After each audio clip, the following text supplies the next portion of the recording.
Nessa história a gente vai conhecer a Zoe, que mora em Londres e está passando por sérias dificuldades porque não vai conseguir pagar a renda, casa onde ela mora, e não tá conseguindo sustentar nem o próprio filho. O pai da criança ainda não é de muita serventia, embora seja uma pessoa que gosta muito do garoto, é daquele gênero de homem que não cresceu ainda e que não assume suas responsabilidades de fato. Por conta disso, a irmã do pai da criança encontra um emprego pra Zoe, só que ela vai ter que mudar tudo na vida dela. Ela vai ter que viajar pra praticamente sair do país. Essa história se passa na Escócia e chegando lá ela vai cuidar de uma casa que tem muito disse-me-disse, onde tem um mistério muito grande. Não é uma casa simplesmente, é um casarão. Essa família tem um mistério muito grande porque a mãe dessas crianças sumiu sem deixar rastro. Tem aí uns rumores dentro dessa cidade, né, do que aconteceu com essa mulher, se ela abandonou o marido, se o marido deu um jeito de desaparecer com ela. Então a Zoe tá muito nervosa porque ela lá já estava passando uma dificuldade imensa em Londres, sem auxílio de ninguém. Então ela tá de mala e cuia com a criança que tem já suas peculiaridades, porque o filho dela não fala, tem 4 anos, e ele ainda não disse um som. Não é muito explicado a fundo o motivo, só que a criança simplesmente não fala, mas tem todas as ferramentas ali para que isso aconteça. Sabe aquela coisa do chapeleiro maluco que diz que quando você não tem um destino, qualquer caminho serve? Foi isso que a Zoe fez. Pegou esse caminho, todas as soluções possíveis, essa era que a melhor ela tinha, e embarcou para a Escócia para cuidar dessas crianças e também de uma pequena livraria a motor da melhor amiga da cunhada. E é nesse background aí dela chegando na Escócia que a história vai começar. A Pequena Livraria dos Recomeços é a minha primeira experiência com a autora Jane Colgan. Eu sei que já tem outro livro dela lançado aqui em Portugal, que, se eu não me engano, A Pequena Livraria dos Finais Felizes. Eu já vi que muita gente gostou da história. Eu achei essa edição que saiu pela Chá das 5, da saída de emergência, muito bonita em relação às outras que eu vi. Eu comentei aqui em alguns sprints que eu achei essa capa muito mais adequada do que as que eu vi em outras edições, porque é uma capa mais madura, é exatamente a proposta do livro, né? Ser algo para um público mais maduro. Então você, mulher, mãe, né, que já passou muito perrengue, vai entender muito aqui a história da Zoe. Na mesma, continua sendo uma historinha leve, mas eu tenho umas minhas questões. Quando eu comecei a ler esse livro, eu tinha, assim, a nítida impressão de um chicletezinho simples, que eu ri bastante. Faz tempo que eu não leio chicletes, e são livros que eu considero que tem um humor bem carregado, estilo Sophie Kinsella. Mas aqui a gente conhece uma personagem que não tem nada de engraçada, que é uma pessoa extremamente séria. A Zoe tá passando por um perrengue muito grande, então na primeira fase desse livro, você vai encontrar uma personagem na lona, no chão, com uma criança e sem dinheiro praticamente para cuidar dessa criança, tendo assumido todas essas responsabilidades porque acreditou no relacionamento, um relacionamento que aconteceu de bate-pronto, e o cara é aquele cara que é mimado, é um cara que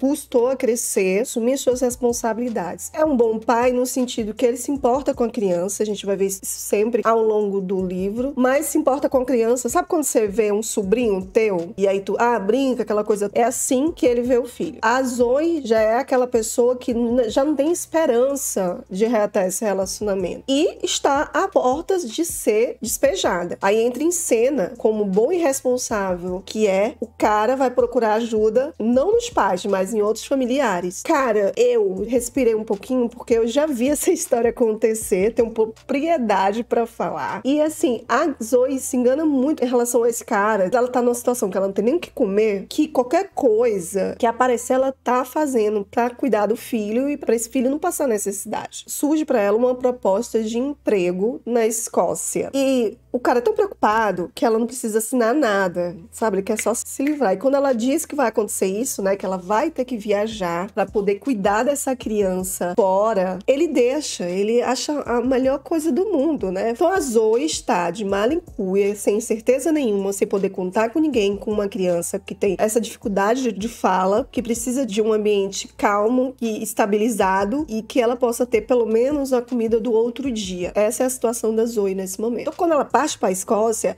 ela vai trabalhar em 2 lugares. O primeiro lugar é uma livraria a motor, onde a dona dessa livraria tá grávida e precisa dessa ajuda, mas tem lá suas peculiaridades. E a segunda, e é onde ela vai morar, onde ela vai dormir, aquela coisa toda, é na casa onde existe imenso burburinho na cidade do que foi que aconteceu com a dona desta casa, ninguém sabe, cidadezinha pequena. E os filhos desse casal são assim, eu lendo o livro, eu só me lembrei dos Adams, os filhos, né? Porque são extremamente pestinhas, são assim, mal criados, mal encarados, e ainda por cima chamam ela de Ama 7. Eu já esperava muitas situações em que fossem vergonha alheia, em que a Zoe ia desistir, mas o que eu senti, e em vários momentos ela fraquejou, eu senti uma mudança dessa Zoe, que a gente conhece no início do livro, pra Zoe do final, após chegar a essa casa e começar uma rotina nessa casa. E a gente conhece o pai das crianças, um homem escrito pela autora grande, né, alto, um pouco envergonhado, versado à literatura também. E aí a gente começa a ter um outro panorama de empreendedorismo, tanto da parte da Zoe, que ela consegue se reconstruir ali, e ela de fato, com o tempo, se transforma num pilar dentro daquela casa. Então eu me lembrei muito da Super Nanny, né, porque ela consegue educar essas crianças de uma forma e englobar elas nas situações, a ter um lar estável. Não é um começo muito fácil, mas ela vai conseguir se inteirar nisso. Além da gente ver esse lado mais empreendedor da Zoe, quando ela começa a notar que tem tino para os negócios. A gente tem a vertente da Nina, que é a primeira patroa dela, né, da livraria A Motora, que tem um conceito muito legal de vendas de livros. Ela acha que um livro não é só você ganhar o dinheiro com esses livros, mas é que aquele livro vai ajudar as pessoas. Ela gosta de indicar o livro e realmente ser o livro para aquela pessoa. Essas visões de trabalho vão ser um negócio bem pontuado aqui na história, que a Zoe tem uma outra noção de como lidar com os livros. Eu, em parte, me sinto assim muito parecida com a Nina e muito parecida com a Zoe, porque a Zoe usa os livros como medicação. Então, se ela tá super triste e ela precisa sair de coisa, ela pega um livro de aventura. Os livros pra Zoe, eles têm um poder curativo mesmo, assim, de tirar ela de uma energia negativa. Tem livros que ela não lê. Já a Nina, não. A Nina lê de tudo. Botou na frente dela, ela vai lendo, lendo, lendo. E a gente conhece o pai das crianças, que é um livreiro apaixonado, gosta de coisas raras, de livros que é difícil você encontrar. Porque aqueles livros com edições de capa dura, ele tem dentro do casarão uma biblioteca linda que ele não deixa ninguém entrar, com medo de que aconteça alguma coisa. E esse também é um pai extremamente ausente, presente. No final, a gente vai entender o motivo disso. É um plot twist, assim. A resolução desse mistério todo, eu não imaginei. Foi sensacional, explicou muita coisa. Além da gente ver o drama, tem um gatilho aqui para umas coisas, eu achei muito pesado nesse momento. Mas a autora tem uma forma de falar de certos temas pesados, pelo que eu notei,